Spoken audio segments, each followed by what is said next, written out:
आज हम 8वीं कक्षा के लिए निर्धारित पुस्तक वसंत भाग 3 में सम्मिलित कबीर की साखियाँ पढ़ेंगे। तो चलिए बच्चों, कबीर की साखियाँ में कबीरदास जी की 5 साखियाँ संकलित हैं। कबीरदास जी ने अपनी इन साखियों के माध्यम से समाज में फैल रही रूढ़ियों, अंधविश्वासों पर निंदा की है और जो समाज में बुराइयां फैल रही हैं उनकी ओर निंदा करते हुए मानव धर्म का संदेश दिया है। तो कबीरदास जी हिंदी साहित्य के भक्ति काल के महत्वपूर्ण कवि हैं। हिंदी साहित्य के संपूर्ण इतिहास को 4 कालों में विभाजित किया है। पहला है आदिकाल, दूसरा है भक्ति काल और तीसरा है रीतिकाल, चौथा आधुनिक काल।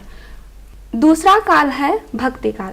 भक्ति काल में 2 भाग हुए हैं, पहला ज्ञान मार्गी शाखा और दूसरा प्रेम मार्गी शाखा। तो कबीरदास जी ज्ञान मार्गी शाखा में आते हैं। कबीरदास जी की जितने भी हम दोहों को पढ़ेंगे तो हमें उनसे ज्ञान मिलता है। ज्ञान परक बातों को उन्होंने अपने दोहों में बताया है और साथ ही नीति परक उन दोहों को पढ़ने पर हमें कोई ना कोई संदेश ज़रूर मिलता है। तो कबीरदास जी के जन्म को और उनके बचपन को लेकर विद्वानों में मतभेद है कि कुछ विद्वानों के अनुसार कबीरदास जी का जन्म 1398 को माना जाता है और कहा जाता है कि कबीरदास जी का जन्म एक विधवा ब्राह्मणी के गर्भ से काशी में हुआ था और वो विधवा ब्राह्मणी लोक लाज के कारण क्या करती है, उस बालक कबीर को लहर तारा नामक तालाब के पास छोड़ देती है। उसी समय नीरू-नीमा नामक दंपति बालक कबीर को देखा, बच्चा रो रहा था, तो इसलिए उन्होंने क्या किया, उस बालक कबीर को अपने घर ले गए। वहां उन्होंने उनका पालन पोषण किया। कबीर के गुरु हैं संत रामानंद। तो कहा जाता है कि कबीरदास अनपढ़ थे, तो उनके द्वारा बोली गई बानियों को उनके शिष्य लिखा करते थे, जो बीजक में संकलित है। कबीरदास की मुख्य कृतियां हैं साखी, सबद और रमैनी। तो आइए आज इन साखियों को पढ़कर उसमें छिपे हुए अर्थ को हम जानेंगे।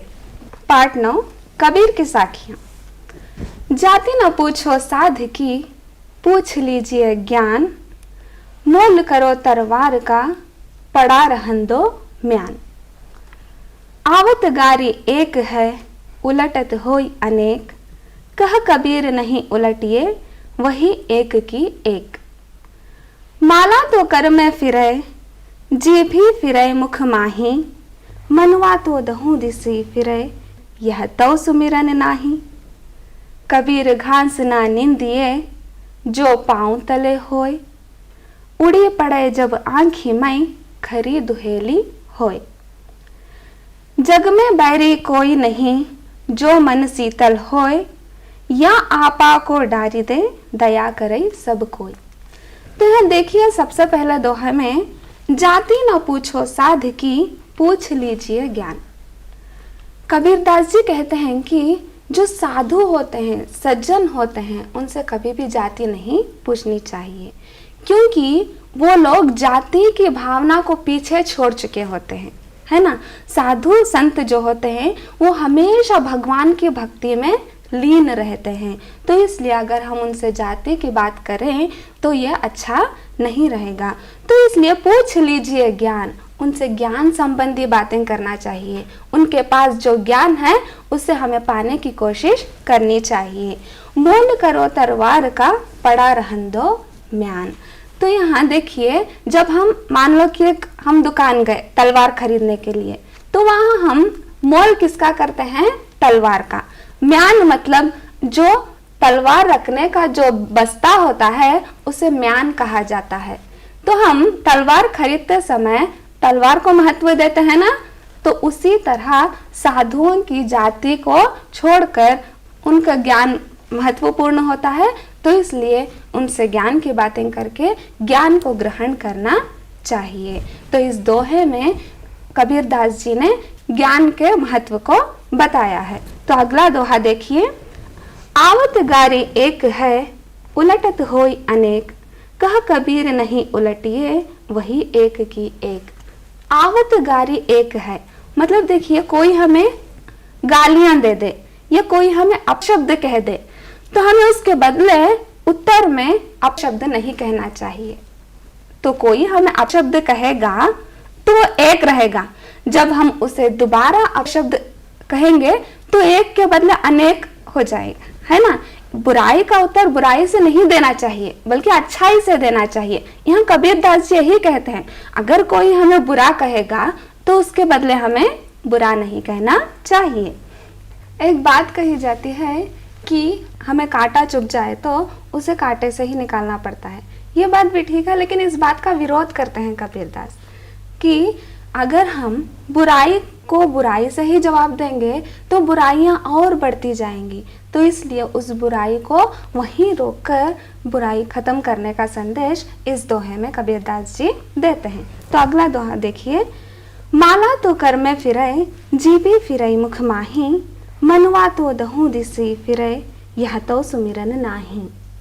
माला तो कर में फिरे, तो यहाँ कबीरदास जी जो दिखावा होता है भक्ति का उसकी ओर बताते हैं कि मनुष्य दिखावा करता है भगवान की भक्ति करने का। कैसे कि हाथ में माला, देखा है आपने कि हाथ में माला उन मनकों को हटाता रहता है। ऐसा लोगों देखने वालों को ऐसा लगता है कि वो भगवान की भक्ति कर रहा है। ऐसे जो माला हाथ में पकड़कर भक्ति करता है उसे दिखावा बताया है। जीबी फिरई मुख माही, और जीभ पर भगवान का नाम बार बार लेता रहता है।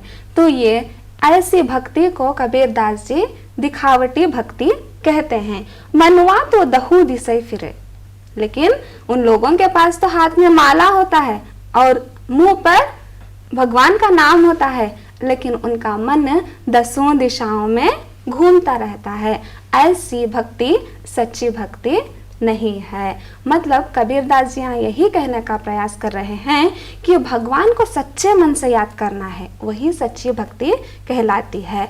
ये जो हाथ में माला फेरकर मुख में भगवान का नाम लेकर, ये सब ढोंग है, दिखावा है। अगला दोहा देखिए, कबीर घास ना निंदिए जो पांव तले होय, उड़ी पड़े जब आंखी मई खरी दुहेली होय।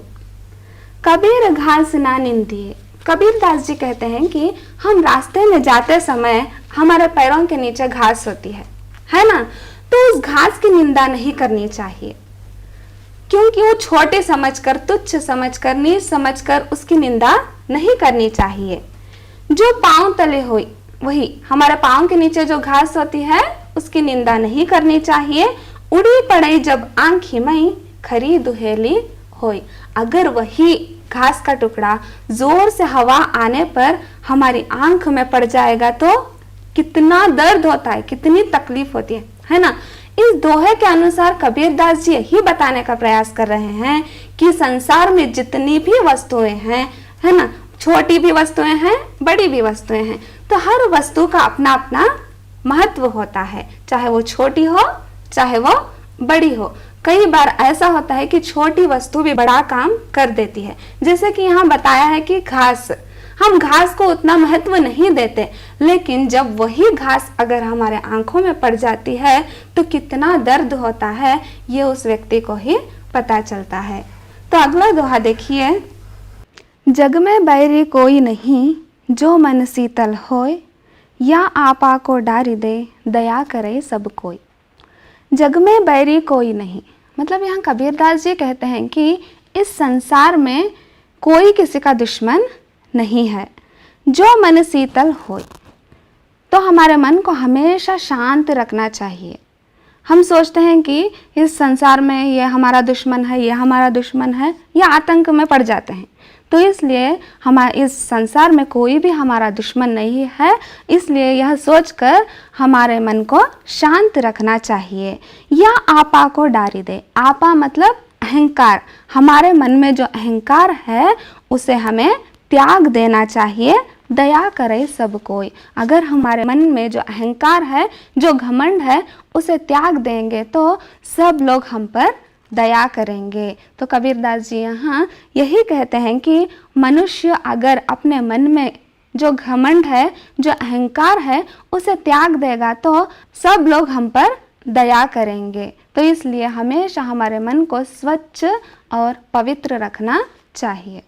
तो कबीरदास जी की इन साखियों में विभिन्न बोलियों के शब्द मिलते हैं, तो इसलिए इनकी भाषा को सदुक्कड़ी भाषा भी कहा जाता है। तो अपनी वाणियों में सरल भाषा का प्रयोग इन्होंने किया है।